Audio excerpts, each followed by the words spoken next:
Antes de mais nada, eu gostaria de agradecer a comissão organizadora. Como vocês sabem, eu sou muito envolvido nesse relacionamento entre a Dana-Farber e o Grupo Oncoclínicas, e como brasileiro é um prazer a gente ver que essa relação tem evoluído ao longo dos anos, e é muito bom sempre estar em contato com grandes amigos e sempre voltar ao Brasil. O tópico dessa aula é a terapia neoadjuvante endócrina. São meus conflitos. E a ideia da terapia neoadjuvante nessa apresentação eu quero mostrar que o papel principal do uso da terapia neoadjuvante com hormônio é realmente reduzir o tamanho do tumor e facilitar a cirurgia conservadora. Os slides estão projetando normal? Então aqui durante a apresentação a gente vai falar um pouco, tentar dividir essa apresentação em duas partes. Como que a gente usa a terapia neoadjuvante na prática clínica, quais são os pacientes que a gente deve selecionar, qual a duração de tratamento, como que a gente avalia a resposta. E numa segunda parte, como que a gente avalia a terapia neoadjuvante em estudos clínicos. E são duas coisas que são completamente diferentes. E quando a gente vê essas apresentações nos grandes congressos, a gente tem que tentar entender e ter uma análise crítica de como isso tudo é colocado em perspectiva. Do ponto de vista histórico, a terapia neoadjuvante hormonal começou a ser feita com pacientes que não eram candidatos para a cirurgia. Pacientes que tinham comorbidades cardiovasculares sérias ou pacientes muito idosos. E o que foi feito foram estudos em que os médicos começavam tratamento com tamoxifeno para esses pacientes e não tinha nenhum plano para a cirurgia. E o que aconteceu para essas pacientes que tinham comorbidades severas é que a cirurgia por si só não teve nenhum impacto na sobrevida dessas pacientes, ou seja, a terapia neoadjuvante é eficaz. A seleção de pacientes idosos, pacientes que têm comorbidades muito sérias, que não são candidatos à cirurgia, os estudos foram feitos com tamoxifeno. Atualmente, quando a gente tem esses casos, que são casos sérios, a gente geralmente usa inibidores de aromatase. Então aqui vamos começar a falar sobre seleção de pacientes. Aqui então a gente tem um caso, uma paciente de 66 anos, que apresentou com tumor de 3 centímetros, grau histológico 1, receptor de estrógeno e progesterona extremamente positivo. Ela foi vista pelo cirurgião que disse que essa paciente devia conversar com um oncologista sobre terapia neoadjuvante. Então, qual que é o melhor tratamento para essa paciente? Ela chega no nosso consultório e fala que quer fazer um tratamento neoadjuvante. E nos faz duas perguntas. Qual o melhor tratamento e o que eu devo esperar em termos de chance de conseguir o meu objetivo, uma cirurgia conservadora? Então, a gente tem estudos, não estudos tão grandes, mas estudos que foram feitos no passado, comparando head-to-head, terapia neoadjuvante com químio versus a terapia hormonal. A gente tem alguns estudos, e aqui o exemplo, apenas um estudo mostrando que, mesmo sem técnicas muito sofisticadas para selecionar os pacientes, as taxas de resposta são semelhantes com hormônio versus quimioterapia para essas pacientes. Em relação ao tipo de tratamento neoadjuvante, a gente deve usar tamoxifeno ou letrozol para pacientes na pós-menopausa. Eu vou revisar com vocês rapidamente alguns dos estudos clássicos que avaliaram essa pergunta, comparando letrozol e tamoxifeno. Aqui a gente tem o P024, um estudo com 300 pacientes. Um estudo que não é tão recente, que incluiu pacientes com estadio clínico mais avançado, estadio 2 e 3, 14% dessas pacientes tinham doença que era inoperável. E aqui, quando a gente avalia as taxas de resposta por palpação, o letrozol é superior ao tamoxifeno, com um pouco maior as chances de cirurgia conservadora de 45 versus 35. O estudo IMPACT, que é um estudo que foi conduzido, um estudo neoadjuvante que a princípio foi conduzido em paralelo com o estudo ATTAC, que compara anastrozol, tamoxifeno ou a combinação dos dois. Aqui a gente vê que as taxas de resposta são semelhantes com tamoxifeno versus anastrozol, mas também um dado interessante, a gente vê que a combinação não aumenta a taxa de resposta para esses pacientes, e o que a gente aprendeu posteriormente com o estudo ATTAC é que não existe um racional para a gente fazer a terapia combinada na adjuvância. Aqui também de forma semelhante, rapidamente, o estudo PROACT, que compara também mais uma vez anastrozol com tamoxifeno, com taxas de respostas um pouco maiores para anastrozol versus tamoxifeno, não significante. Mas de forma geral, o que a gente vê é o que a gente sabe da adjuvância, que os inibidores de aromatase são um pouco mais eficazes do que tamoxifeno para os pacientes na pós-menopausa, e basicamente é a droga de escolha para pacientes idosas tratadas com terapia neoadjuvante. Então, se a gente voltar aqui para a nossa pergunta, nossa mesma paciente com 3 centímetros, grau 1, qual que é a duração, qual o tipo de tratamento que a gente deve fazer para essas pacientes? Como eu disse, agora o inibidor de aromatase é a droga de escolha. Qual é a duração? Esses estudos, o IMPACT, o PROACT, P024, foram estudos que usaram a terapia neoadjuvante por 3 a 4 meses. A gente viu taxas de resposta importantes, taxas de cirurgia conservadora em torno de 50%. Então, a resposta para essa nossa paciente no consultório é que em 3 a 4 meses deveria ser a duração, e a gente consegue uma cirurgia conservadora em até 50% dos casos. E uma pergunta que a gente sabe sempre que a gente faz terapia neoadjuvante é: será que a gente deve considerar uma terapia mais longa, além de 4 meses? E o que a gente consegue obter com isso se a gente estender essa terapia um pouco mais? E que a gente tem dados de estudos pequenos, mas que mostram o que a gente vê na prática clínica, que um coorte de 182 pacientes, mostrando que se a gente continua a terapia neoadjuvante além dos 4 meses, a gente aumenta as chances de conseguir o nosso objetivo, que é a cirurgia conservadora, aqui nesse coorte, indo de 60% para 72% com um tratamento mais prolongado para essas pacientes. A gente tem um outro estudo que avaliou as taxas de resposta patológica completa com 120 pacientes tratadas com 4, 8 ou 12 meses. E o que a gente vê é o seguinte: se a gente mantém essas pacientes em tratamento neoadjuvante por períodos prolongados, a gente aumenta a taxa de resposta de forma significante. Uma outra coisa muito interessante é: será que a gente deve usar testes genômicos para selecionar essas pacientes? Então aqui eu vou voltar para o nosso mesmo caso, mas modificar um pouquinho.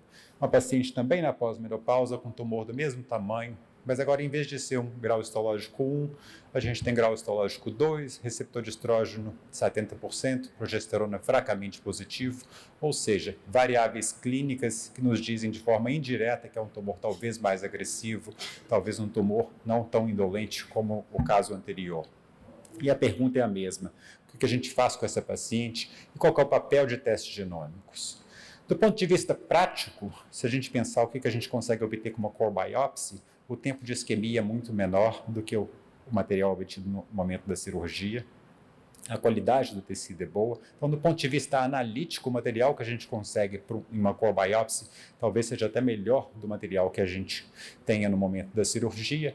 Mas é importante a gente lembrar e frisar que esses testes genômicos, eles são eficazes ou foram desenvolvidos para selecionar quem precisa de quimioterapia e não necessariamente testes que foram desenvolvidos para nos dizer essa informação preditiva em relação à terapia hormonal. Então, a gente não usa esses testes genômicos para selecionar quem se beneficia de tratamento A ou B hormonal. Esse é um teste que é utilizado para a seleção de quimioterapia. Mas a gente tem alguns dados interessantes, apenas avaliando qual é a resposta dessas pacientes quando tratadas com terapia neoadjuvante hormonal com letrozol, de acordo com níveis de Oncotype Score. E aqui o que a gente vê à esquerda desse gráfico, que pacientes que têm níveis recurrence scores baixos ou intermediários, a gente vê mais em termos de resposta. São, de certa forma, uma analogia que esses testes talvez possam ser usados para selecionar quais pacientes que não precisam de quimioterapia de forma clara, mas também eles nos direcionam em relação ao que a gente consegue obter com essas pacientes em relação à terapia neoadjuvante, que é uma coisa interessante. Nos Estados Unidos, como vocês sabem, a gente tem acesso ao Oncotype e muitas vezes a gente utiliza esse teste para selecionar as pacientes que seriam candidatas à terapia neoadjuvante. Então, se a gente fizer um resumo sobre terapia neoadjuvante na prática clínica, é muito simples. A gente fala com os pacientes que a gente vai aumentar as chances de uma cirurgia conservadora. A seleção de pacientes, geralmente a gente tem dados consistentes para pacientes que estão na pós-menopausa. Existem dados para pacientes na pré-menopausa, mas os dados não são tão consistentes. Existe uma certa hesitação em relação ao tratamento neoadjuvante para pacientes mais novas. E geralmente, como eu disse anteriormente, a gente faz o que a gente faz na prática clínica. A gente seleciona pacientes que não seriam candidatas à terapia neoadjuvante com quimioterapia. Mas existem alguns pontos para consideração, e quando a terapia neoadjuvante é utilizada na prática clínica, a gente gera muita controvérsia e muito questionamento sobre questões que não foram abordadas de forma consistente nos estudos que foram feitos até o momento. Então, o primeiro ponto é que a resposta patológica completa ela não é esperada. Essas são drogas que a gente não espera que o tumor vai desaparecer. E por forma indireta, devido aos estudos em doença triplo negativa e HER2 positivo, a comunidade oncológica ficou fixada nessa ideia de resposta patológica completa como um endpoint importante. Eu vou mostrar que isso não é importante na terapia hormonal. A avaliação da axila para pacientes tratadas com terapia neoadjuvante hormonal ainda é uma questão não tão estudada. A gente está desenvolvendo um estudo através da Alliance que a gente vai tentar avaliar isso de forma mais detalhada. E outra coisa importante é que muitas vezes a gente seleciona um tratamento neoadjuvante para essas pacientes e no momento da cirurgia essas pacientes têm mais doença do que a gente imaginava no momento do diagnóstico e algumas vezes essas pacientes precisam receber quimioterapia após o tratamento. Rapidamente aqui, em relação à resposta patológica completa, como um surrogate endpoint para essas pacientes, pacientes que têm ou não têm resposta patológica completa tratadas com terapia neoadjuvante, elas têm o mesmo desfecho clínico. Por quê? Terapia hormonal, a gente não espera que a gente vai ter a resposta patológica completa, e essas pacientes recebem na adjuvância 5, 10 anos de tratamento após esse curto intervalo de tratamento hormonal. Então, é sempre importante a gente lembrar isso para evitar essa superinterpretação do material no momento da cirurgia. Então, agora aqui, mudando para uma parte que é um pouquinho mais complicada, é a avaliação da terapia neoadjuvante como modelo clínico. Então, na prática clínica é muito simples, a gente consegue fazer sem muitos testes especiais, a gente seleciona pacientes e faz um tratamento hormonal.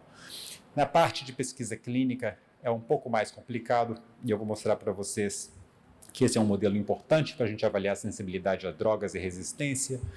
Existe um questionamento, será que a gente consegue avaliar o tipo de resposta que essas pacientes tiveram durante o tratamento para selecionar tratamentos subsequentes? Aqui eu tenho 2 pontos de interrogação, porque eu acho que a gente ainda não chegou nesse momento.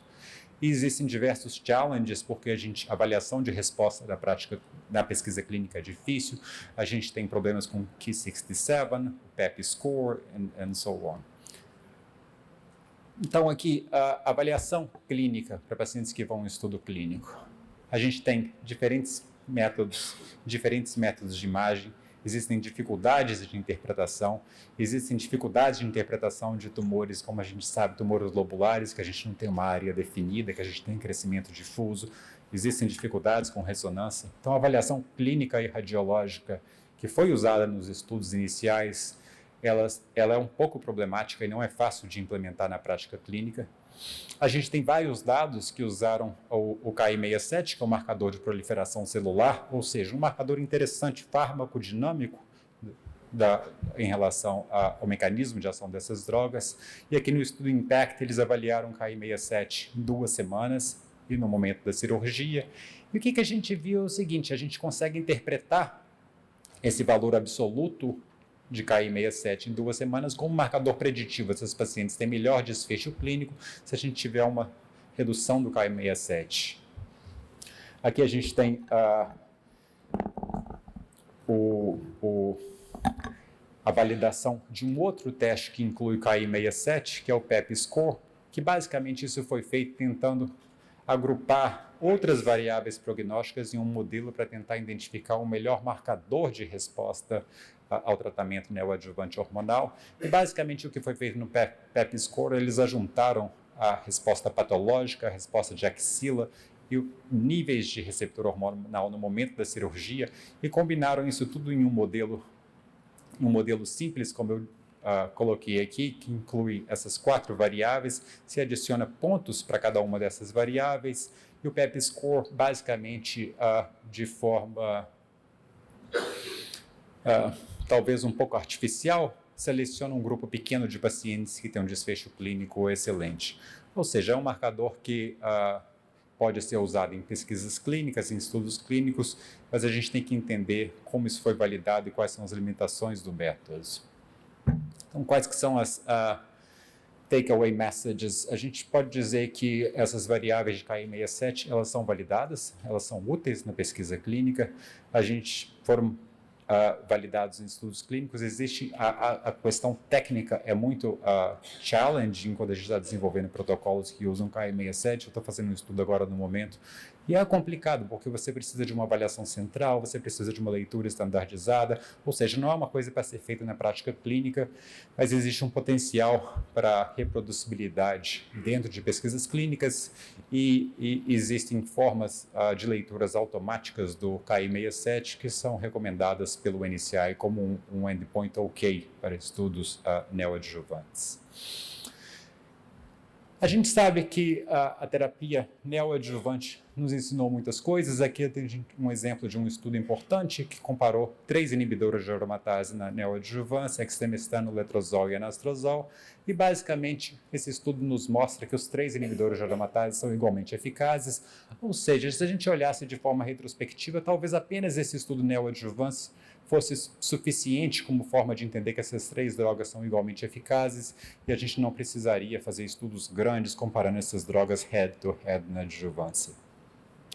O PEP score foi validado no Z1031 como um bom marcador prognóstico, com um número pequeno de eventos para essas pacientes. E mais recentemente a gente viu um estudo muito elegante, que é o estudo POETIC, que foi feito no UK e apresentado pelo Mitch Dowsett, que basicamente incluiu um grupo de pacientes tratadas com curto período de terapia endócrina antes da cirurgia ou nenhum tratamento.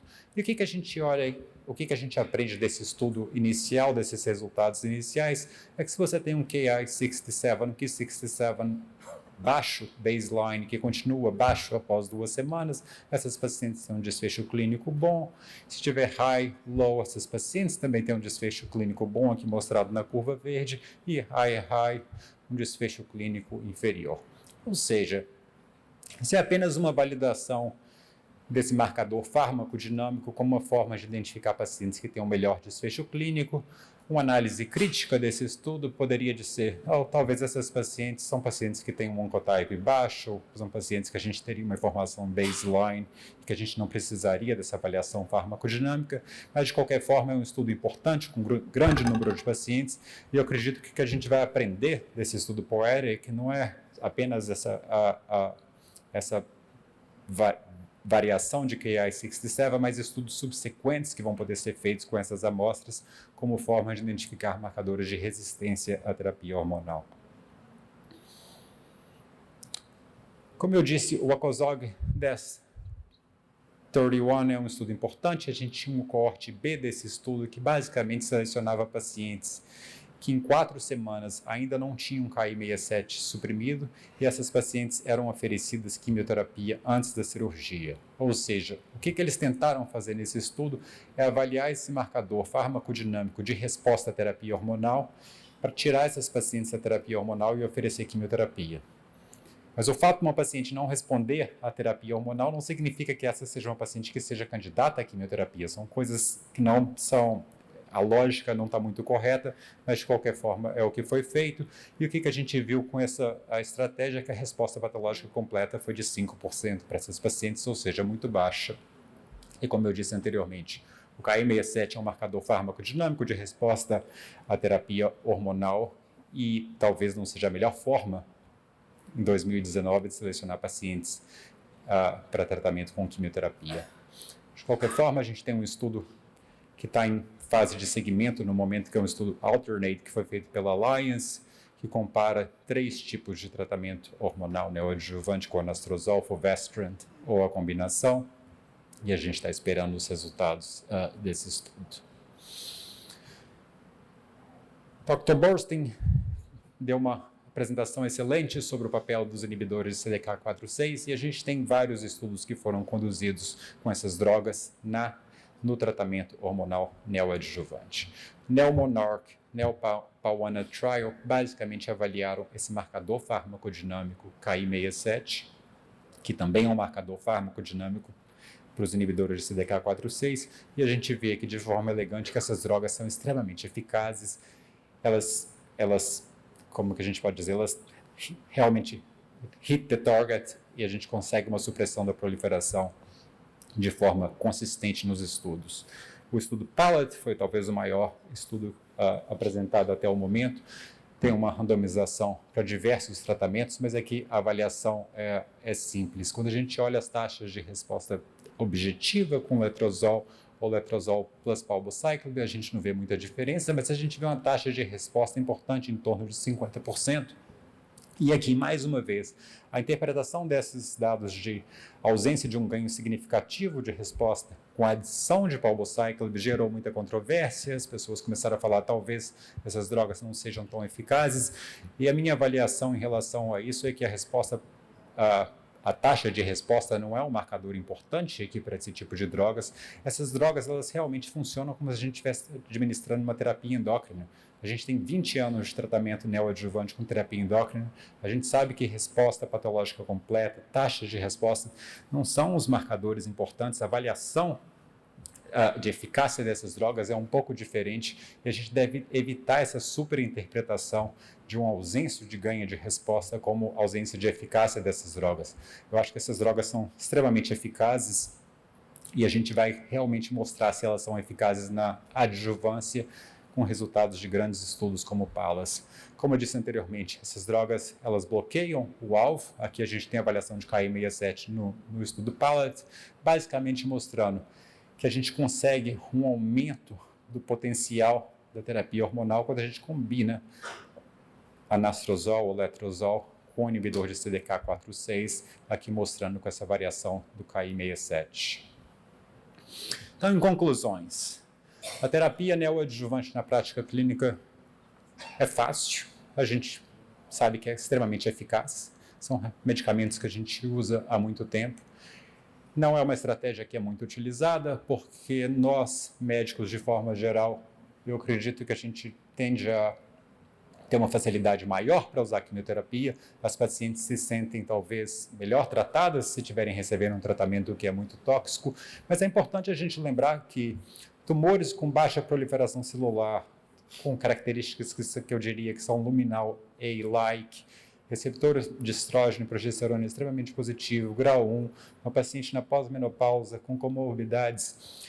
Um tratamento neoadjuvante com hormônio pode ser mais eficaz que um tratamento neoadjuvante com quimioterapia. As taxas de resposta em termos de cirurgia conservadora são grandes. A gente deve evitar a avaliação da doença no momento da cirurgia como forma de dizer que o tratamento não foi eficaz. A avaliação do material no momento da cirurgia não nos indica nenhuma informação, é diferente da doença HER2 positiva e triplo negativa. A gente não precisa de KI67, a gente não precisa de nada muito sofisticado para fazer tratamento neoadjuvante hormonal para essas pacientes. Na prática clínica, as coisas, como eu disse, são um pouco mais complicadas. O desenho dos estudos, eles têm que ser mais cuidadosos. Os endpoints, eles não são fáceis de reproduzir. Quando a gente avalia, por exemplo, o KI67, no estudo que a gente está conduzindo agora no Dana-Farber, que compara pacientes com tumores lobulares e ductais tratados com neoadjuvância, a avaliação de KI67 que está sendo feita no momento, ela é mais complicada, porque o tumor lobular ele cresce de uma maneira insidiosa, é difícil a gente contar o KI67 da forma exata, existem variáveis como infiltração de linfócitos que prejudicam a contagem. Então, da prática, na pesquisa clínica, é um pouco mais complicado e é importante que a gente entenda isso quando a gente interpreta e lê o resultado desses estudos.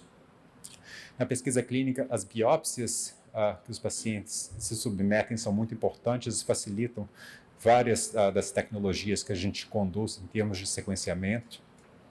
E eu diria que é uma plataforma ideal para a gente avaliar a eficácia de novos medicamentos, mas requer um pouco mais de cuidado em relação ao planejamento.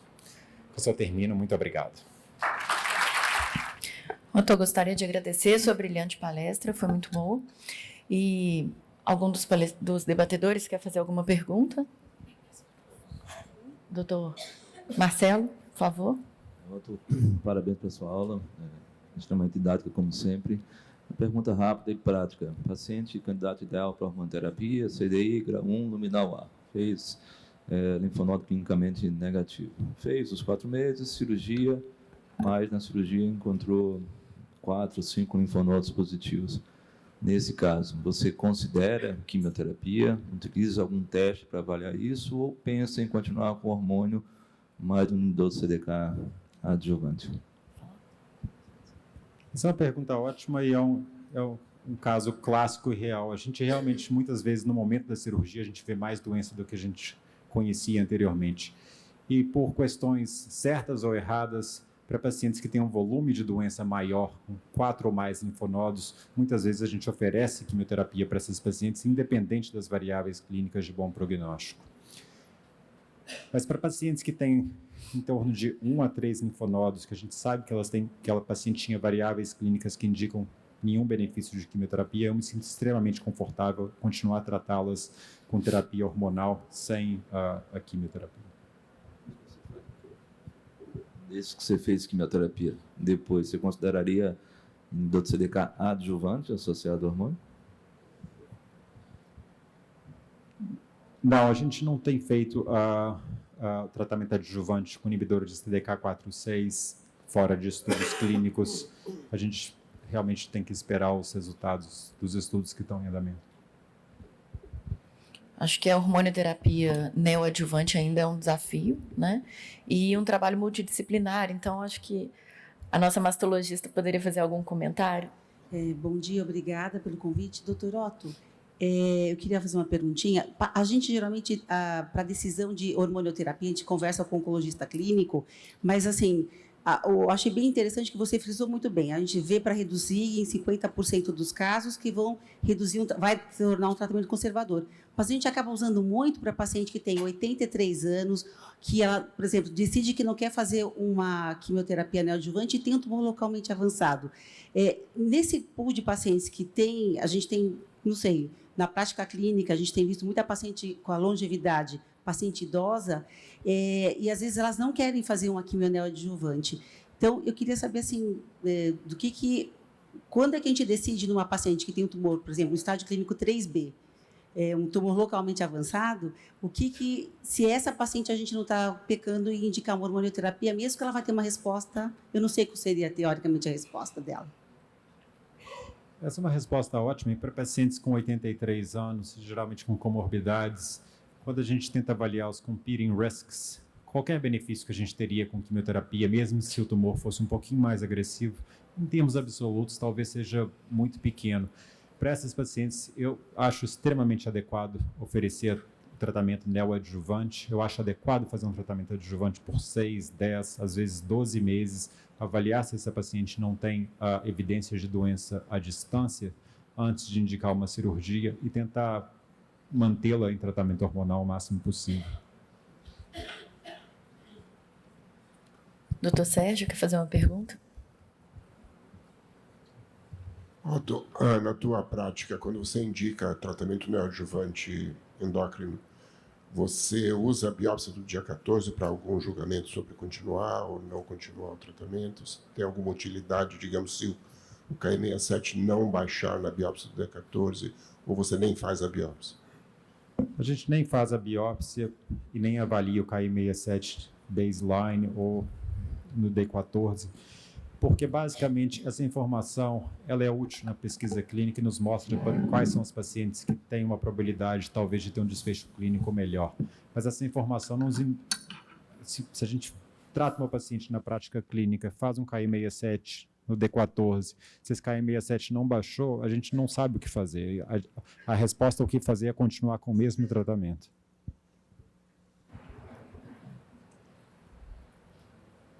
Otto, atualmente quando faz quimioterapia neoadjuvante e numa paciente que tem uma axila clinicamente negativa e a biópsia de linfonodo sentinela mostra um linfonodo comprometido, a indicação atual é você fazer um esvaziamento axilar.